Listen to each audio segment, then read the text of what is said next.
Good afternoon, everybody. It's a pleasure to be here at the Win-Loss Summit 2024 and speaking to this audience of the Product Marketing Alliance about win-loss and how it can really be a strategic tool in an era of disruption, which is really the era that we live in. Let me start off by introducing myself. I am Anoop Manghat, and I'm CEO and the head at Brightspeed Partners. We are a boutique consulting firm, an advisory firm who help and media, internet, and creative ventures really scale reach and revenues. Based out of Singapore, but we do work globally. I've worked in the media, entertainment, and technology industries for almost 2 decades. Most recently, I was the head of partnerships and business development for Disney Plus in the Asia region.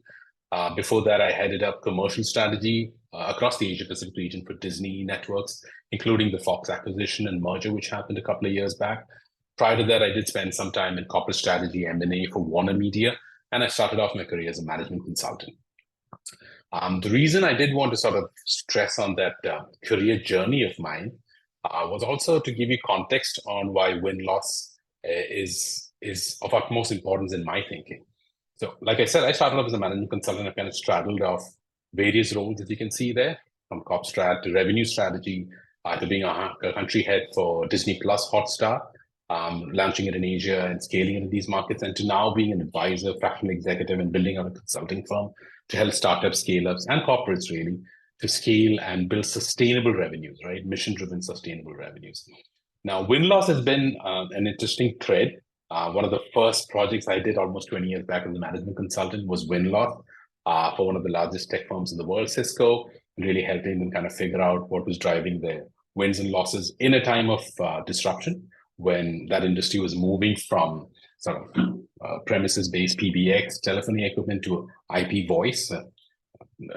Those of you who have worked in enterprise technology from 20, 30 years back will remember that transition point. We're well past that now. But that same thread of how win-loss and really the science of the approach to understanding where you win and why you win, the data, the metrics, the networks, the structure, the org, as well as kind of the accountability behind it has, been a common thread for me, whether I was doing corporate strategy at WarnerMedia, working across the Asia region, or dealing with sort of building out revenues for Disney in this part of the world, and then eventually scaling that business to launch Disney Plus, and now working with a number of edutech and B2B platforms in this part of the world. So for me, win-loss is beyond just a single function, and it's really a strategic view, a strategic approach that needs to be an essential part of any company, really, especially in an era of disruption that we live in.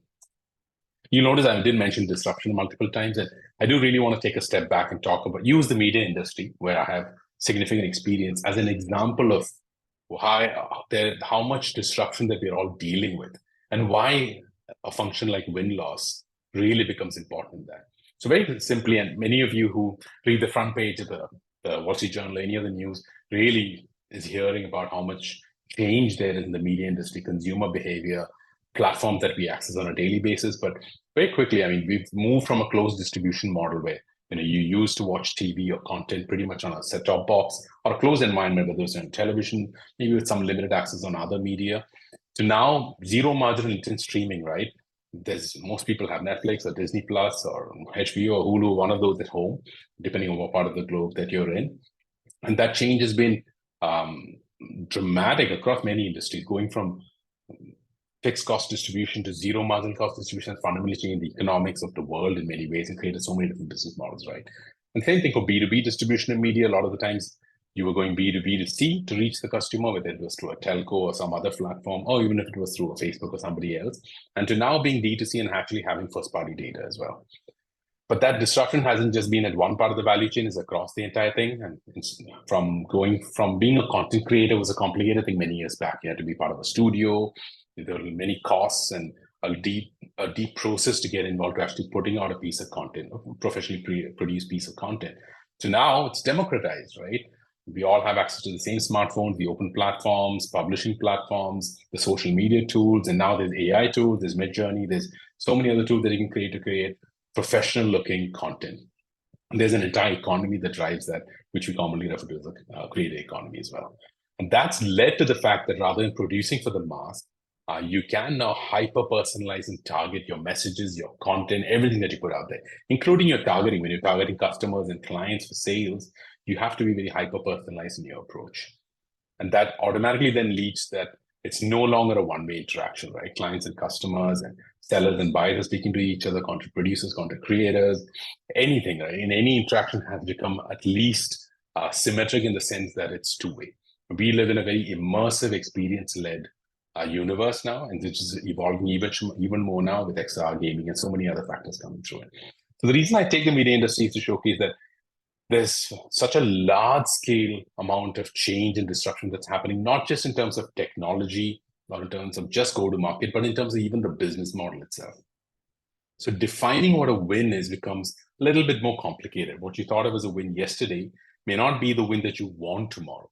Kind of putting that thought into, as we shift business model, shift revenue model, shift go to market, how do you want to shift your win loss and make it more than a process that's built in the company, something very strategic that will help you navigate the transition? That's a question that many industries, not just media, right? It's healthcare, it's education, many of the other startups that I'm working with, all of them are asking this question as well. Whether they've implemented win-loss successfully or not, they do know that this process is going to be very, very essential in helping them navigate the transition. So then it takes me to how do we reframe win-loss in the context of a shifting go-to-market, shifting approach on what kind of clients you go to, how do you engage with them, and how do you build that process both internally and externally to build repeated success?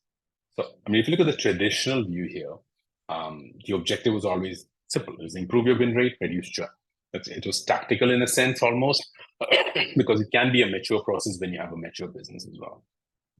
But in a time, especially of disruption, either during the disruption, during a transition, or even after, it's time to reframe most of these to have a strategic outcome. As soon as you go strategic, there's obviously two things that change, right? It goes from being a functional objective or a functional scope to being an organizational-wide scope. And it obviously escalates all the way up to the C-level or the board level to a management level, which is what really contextualizes the importance of win-loss for me. So going from these tactical objectives, the win, it's become something that you need to define. And working in media, having done this at organizations like Disney and Warner and Fox, it's moves from being just a win or a loss to more a launch and expand versus an optimize and resize. If you think about it, if you take the simple example that most people are familiar with of launching a streaming product while you have a traditional legacy linear channel TV network business, right? So obviously launching and expanding this entirely new product who may in some sense cannibalize your existing business, but it's also going to open up a whole new plethora of clients, right? People you've never dealt with. Say a super app in the market like a Grab, a WeChat, who may be a huge distribution platform for you in the future as well, a partner, somebody you could co-produce content with, or it could be an existing, an AT&T, a Sky in the UK, an Astro in Malaysia, Telkom in Indonesia, who is an existing customer but wants to obviously future-proof themselves as well. So you're fundamentally straddling a very complicated approach, but it's straddling two objectives where you're incubating and launching off a new business, potentially opening up new customers, but you have an existing strong product offering, strong customer base. Where do you want to optimize it for the future? Not necessarily reduce it or shut it down or change it blindly, but very tactically in a targeted way, optimize it so that it lets you leapfrog into the next step as well. So that's kind of defining the objective. In terms of sponsors, traditionally it's been win-loss sits under either product marketing or to some extent under sales, and kind of CMOs or revenue officers or head of sales kind of are the primary sponsors for it.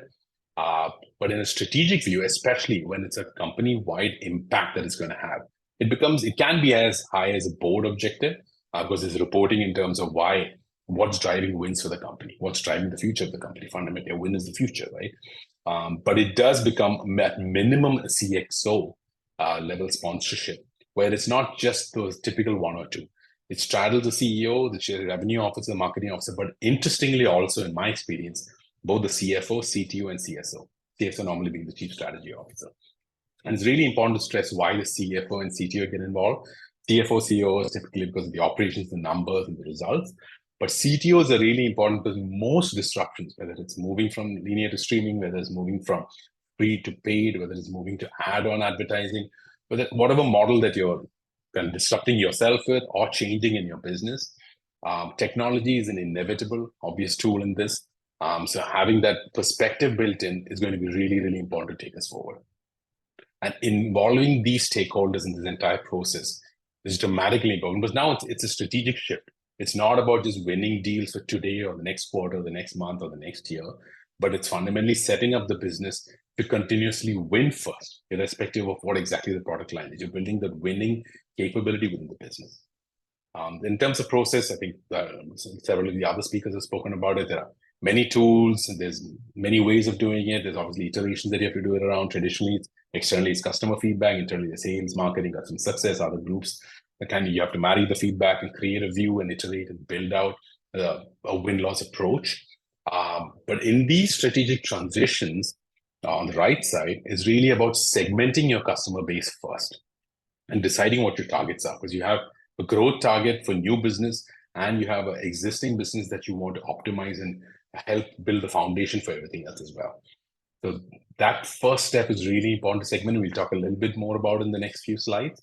And internally, and it's once it becomes a strategic initiative, there's two things. One, you need to buy in across the organization. So you do need to now have a consolidated view across sales, marketing, product, tech, customer success, customer support, tech, finance, and even legal as well. I'll talk about why these things are important, where for two reasons. One is having a concerted effort. And this is not easy, obviously, to pull off because it's an organization-wide thing. Hence, it requires board or the C-suite level sponsorship constantly. But interestingly, also insights for win-loss. The next driver of growth for you, that little insight or tactic which is going to help you kind of break through, may come from unknown cohorts in your organization, right? All of these units that we talked about, all of them have some element of customer facing, customer touch points. And kind of building those, connecting the dots between all of them is what is going to open up new avenues and new doors, and making sort of the win-loss much more robust and insight-driven. And finally, in terms of timing, typically win-loss, for better or worse, is kind of very deal-led. We try to move it earlier in the deal process, sales cycle, but it's typically near the close or oftentimes even after the close. But in a strategic view, win-loss is an important part of a larger gameplay, and it becomes very strategy-led.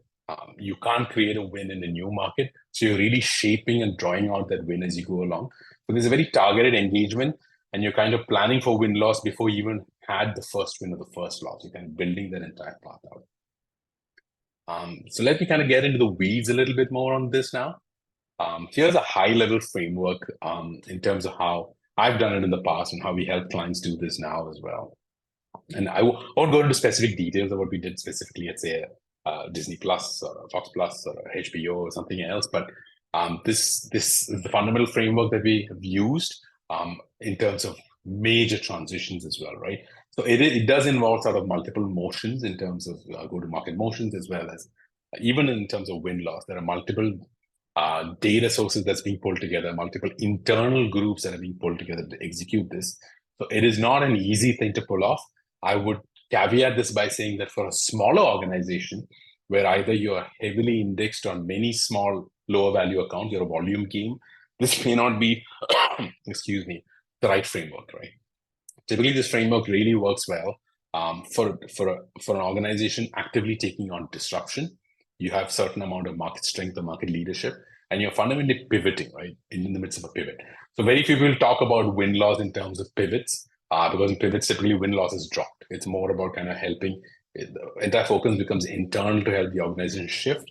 And that's why most market leaders lose a disruption, because you become internal focused, whereas the market keeps moving further away from you. So this high-level framework is really contextualizing that. And if you look at kind of the pyramid here, that's targeting the customer base, both existing and aspirational. So the top blue triangle really is your greenfield or lighthouse. Put it in context as a helpful scenario. Think of streaming, right? So the greenfield lighthouse, you're launching a streaming product, you're launching a new product for yourself. As an example, in a business, you're launching a second new category. Then your greenfield or lighthouse is really where you want to make inroads. You are essentially testing this. You don't have any relationships there. That's the ideal target that you have identified for this new category, but you have to create this. So you're in a process of finding your customer needs, defining what that product should be, testing the competitive value, because it's a whole new competitive set as well, figuring out your right pricing and bundling.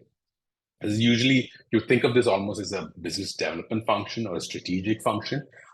But it's really important to do this because in a disruptive market, in a market of change, where fundamentally you're changing your own business model, time is of the essence, right?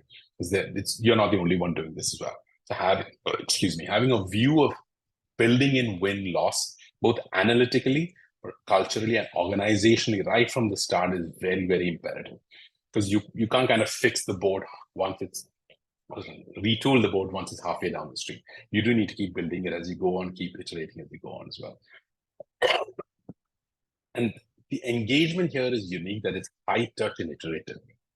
Essentially, think of going to a large telco in Russia, let's for argument's sake, going to a large telco in the region, and you are now pitching an entirely different product to an entirely different customer who you've never dealt with. So it's a very high touch engagement in the sense that there is multiple levels of actually building this relationship out, building the pitch and the proposal, building towards a win. There's obviously your BDRs, SDRs, depending on who's engaging with them, but it's also an opportunity to actually engage at the CXO level, whether it's technology to technology, strategy to strategy, or CEO to CEO, CMO to CMO. Because now you're agenda setting. The entire industry, if it's in a range of flux, everyone's looking for answers. Everyone's looking for partnerships. Partnerships is a key tool to navigate a changing scenario, a changing market, because it gives you what you don't have so that you can build your next level as well, right? You're complementing your strength. It does become an iterative engagement, which just means this require management time. And more interestingly, as even if the capabilities exist in the organization, typically there is strategy function, there may be a win-loss existing function that you could kind of use best practices from. But the sales cycle, the metrics that you would measure, the KPIs that you put in place, the feedback loops that you already have in place become radically different from current. Because fundamentally, the client in front of you has very different KPIs from what you've seen. The product that you're building out may have very different measurements, measures of success than your existing one, right? If you're moving away business models, then it fundamentally becomes really, really different to do that. So even if you're using your existing sales teams or BD teams or marketing teams, do need to have a redefinition of what you're going to measure that success by. And that doesn't happen in iteration one, which is why takes multiple loops to get this right. But cracking that first or second model where you actually get penetration into a client of figuring out, now you have a feedback loop for win-loss. The first deal that you get is fundamentally a win, which is giving you data points, right? The first deal you lose is a loss that's giving you data points as well. So getting out to market is really, really important here. And this requires management time, requires engagement from the top.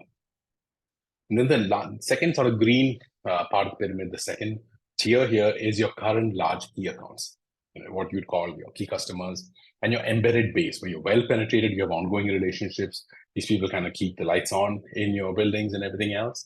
These are ongoing relationships, and in a point of transition, you're really looking to either convert some specific ones from these up to a lighthouse being an exemplary client for your new product, or eventually, if you plot out where your business is going, where your business model is going, they have to drop to a lower priority. That's a hard call. It does require strong modeling data and to build out what the business cases would be. There's a lot of scenario planning that goes into it. So win-loss and strategy is a very data-intensive process. So this is no different from that. But the important thing is having a mindset shift, which then reflects back into the teams and the culture, where you go away from how do I win now in the sales process to how do I retain this account in the next 6 months or 12 months or next 2 to 3 years. Because as your industry is disrupting and changing, what they're going to be looking in 2 to 3 years could be radically different from what the client is looking for now, which means now you are fundamentally saying, I may win this account now in 6 months, in another month, I can do 5 things, but none of these 5 things may set me up to retain this relationship, this account, or expand my TCV or whatever metric you want to use in the next year or two. That's a very different conversation to have. And figuring that out, kind of building a process around it, requires deep internal cross collaboration across multiple of your customer touchpoints, which kind of goes back to why I mentioned some departments like legal, policy, regulation as well. All of them, including tech support, there does need to be a formalized or informalized process which actually gleans insights from across the organization. I can give you great examples around this. In my career, we have clients who have gone to tech support or sort of broadcast operations, or even just product integration and complain about how they didn't know how to transition some of their databases to new servers or to migrate some of their clean rooms in a certain way. And as soon as we got sort of these insights into us, we realized that there was an industry need for this. It gave us a really good way to go engage that client, deepen the relationship, understand what really matters to them. So as soon as you unpack these issues, it goes back to sort of what customer data is really important to them and what their own 5-year plan, 5-year goal is. And once you align with that and show real value, that unlocks a win for you in some way, right? And it may lead to a phased outcome where in year 1, you're doing X kind of deal. And then year 2, you've actually launched your secondary product or your primary product into that customer base. Again, because this is a fast changing process, it's a sensitive one to straddle because you have an ongoing relationship, ongoing customer base, ongoing revenues, and you are trying to build a transition plan for yourself, and bring along the customer with it. So the metrics and KPI are constantly evolving. You do have your current sales team trying to hit quarterly targets. They have their own metrics and measurements that they're trying to live with, but you do need to now start building a shadow P&L or a shadow metric system, which is going to rightly incentivize your teams to target these longer term outcomes. So it's very clear from what we've been talking about that win-loss does not work unless it's very closely aligned to the overall strategic function of the organization, right? Because we're not really building for quarterly or monthly outcomes. We're really building for annual outcomes or biannual or 5-yearly outcomes, really, because you're trying to straddle for the longer term. And especially given the kind of economic pressure that everyone's facing right now, depending on how the economy swings, it becomes really important to kind of take the step back and make sure that your win-loss program is really fitting into that strategic goal that you want to do. And strategies change, obviously, markets change, industries change. So building that cultural flexibility into the program is actually going to be a competitive advantage going forward as well. And they're kind of moving to the bottom, the mid to small accounts, it's kind of a longer tail typically. There's usually multiple daily touch points within the organization that's going on, whether it's your AMs or AEs or your customer success managers or even your day-to-day marketing folks who are talking to them. But there's broad internal data collection that's happening, may or may not be formal. But this is also the point, especially in a transition phase, to make hard calls and hard decisions. Here is where you really start looking at the existing portfolio, start looking at the data from all these accounts to make sure that what is the product that people are actually using. So there's actually user seat numbers, subscriptions, time spent watching in a media universe, other metrics depending on your industry, but really figuring out how much of your portfolio would matter if it stayed and would not matter if it did not stay. But then it goes back to how is your bundles structured and priced, and really having honest conversations with the clients, right? You've bought 15 things from me. If you're using only 5, I need to do my own ROI to understand, why am I retaining these 10 things if just because they're legacy, right? So again, metrics, KPIs that we design around here then become much more aligned to automation-driven outcome. You want to get quick outcomes here because you're fundamentally transitioning your business to something else, and you want to make sure that you right-size this piece. Right size doesn't mean blindly cutting off things or blindly stopping investment into a product line or a business line, but it's really about optimizing, which means there is a significant amount of work to be done. The good thing is, in my experience, a lot of clients are quite forthcoming at this stage. An industry that's already in change, when business models are changing, smaller players typically either very nimble or they're very sort of entrenched. In both cases, they're quite honest because they're looking for change. They're looking for shifts, and they're quite honest in telling you that these are the 5 products I need. The rest of it, I'm not sure why I'm paying you for. Very honestly, may give you feedback to that extent, right? Which makes your strategy much easier to execute. So very quickly, just in terms of differing approaches for these, I just want to call out a few quick points. I do know this is quite high level. It's very difficult to go into a deep level analysis on how you structure win-loss without being specific to the industry. But on a greenfield lighthouse level, it's technically business development because you're building out a new product line, targeting new customers. But that win-loss framework is essential because you want to identify and codify those selling points, what's driving value, what your competitive strength is right from the beginning. Every pitch is going to potentially create or destroy this business plan that you have. You do need to have that win-loss framework built in very early on. And this is highly strategic as an approach versus a mass, kind of spray and pray. So it does require management buy-in, and really importantly, requires client-facing time from management. So this is a big ask typically. So it does require this to be super top-down. It has to be sort of an incentive, a priority, a goal for the CXO level on their own individual goal sheets, the individual OKRs. The interesting thing is unique customer issues and learnings come out from these. I do remember engaging with one of the largest distribution players in one of the Southeast Asian markets, and we figured out that everybody was interested. We had significant inroads in, but the board just wasn't convinced that they should be investing in content, which sounds like an insurmountable issue. And we realized that is a common issue in many large organizations, because the content often is viewed as a non-KPI or non-data industry for some reason, because they're not able to measure it because they've not participated in the industry before. So when you're cracking an entirely new client, they don't have the data or the metrics to assess you by.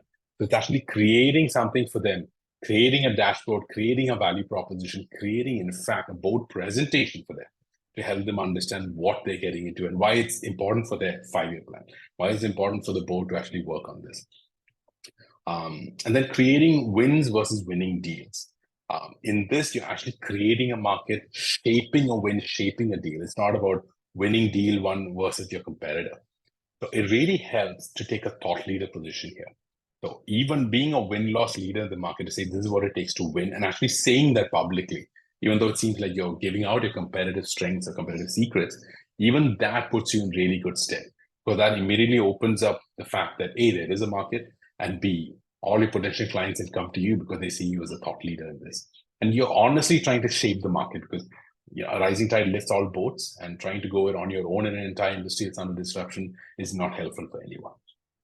And the last one is really on testing your new metrics and KPIs. This is unknown territory.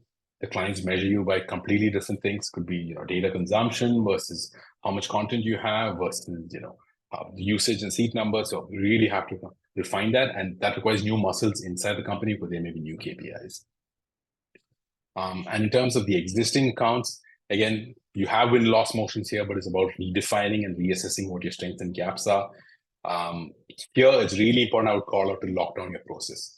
This is battlefield space. You have large key accounts, you've been there, you have done the competitors, as well as the new entrants coming in here, because this model is shifting. So it gets very red ocean here. It's really, really important to lock down the process, get your sales teams and everybody in sync, get the feedback process and loops right in place, so that there's very regular, wide, deep data sharing. You do need to co-opt almost the entire organization to consistently provide inputs and factor out those inputs back into their client engagements, into their pitches, into their proposals, into their product shaping as well. And in terms of the bottom of the pyramid, the small accounts, it's all about hard decisions and making those metrics. And it's a tough thing to do. You do have to make those calls around lifetime value. How much time are we taking to win these deals? Are they hitting minimum deal parameters? Because it's reshaping your product portfolio really happens here, to make a sense of what actually makes sense for the long-term future. And maximize efficiency in this customer pool. Use as much of automation, AI, agentic customer service, scheduled surveys, sentiment analysis, all of that. As much dashboarding and data that you can use to drive efficient decision making, it makes it a lot easier. As part of that, because your existing sales teams who have operated a certain way will now have to kind of shift their mindset over let's say, a few quarters. So it does need reassessment of those sales incentives and goals on how do you optimize the customer base for the future, rather than just hitting your quarterly targets, right? So typically this flows down, top down, obviously, in terms of incentives and how you structure these goals. So it does take more than a quarter to roll these things out. So it does require planning, at least on a 1 to 3 year basis with it. And the last one I'd call out is really monitor firm-led churn versus customer-led churn. Because you may call out an account to say that, hey, you're using 2 out of 10 of our products. You bundle 10 for you, but we realize that the ROI is not working for us, not working for you, and you drop the customer just because it doesn't make sense for the long term. Just be really careful that you're monitoring where you initiated churn in a way, whereas for a customer did it because of dissatisfaction. Because as you kind of go into this process and data volumes and insights kind of build up. Having that distinction is really, really important. Otherwise, it completely can derail your strategy and cause you to make wrong decisions going forward. I know there was a lot to take in, but I'll have a quick summary. Win-loss as a capability, more than thinking of it just as a function, is a imperative and increasing need, because there's so much change, there's so much disruption, not just from a technology point of view, business model point of view, access point of view, market geography, all of it. Excuse me. Having that capability built in as a fundamental advantage is going to be super important. Amidst these transitions, and hey, let's be honest, they're everywhere. One industry today, it's the next tomorrow. Win-loss needs to get reframed as a strategic cross-functional effort. It's not just about the data, not just about the insight, not just about winning the next deal, but is really aligned to the strategy of where the company wants to go and where the business and the revenues are going to come from. And the third one, in terms of segmenting your customer base, importantly, not just your current one, but your target pool that you want to go after, it requires highly coordinated parallel motions. So this is not necessarily the easiest thing to do, but it obviously can be done. It just requires deep commitments, which means the right kind of OKRs have to be structured right from the top all the way to the bottom. And also the fact that win-loss is not going to be a department alone sitting on its own. It becomes a goal and an incentive and a KPI sitting across the organization as well. The last one, having that customer-obsessed culture is pretty much equivalent to successful win-loss.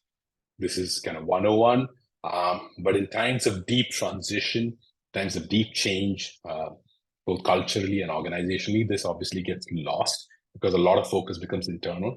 So maintaining that one eye outside, maintaining your ear on the ground, having that obsession on what the customer feels now and what he will want tomorrow is super important to creating a win-loss program that can actually scale and drive sustainable revenues, sustainable growth. Thank you so much for listening to me. I hope this was helpful. Hope to take some questions and engage with the audience more going forward. Thank you.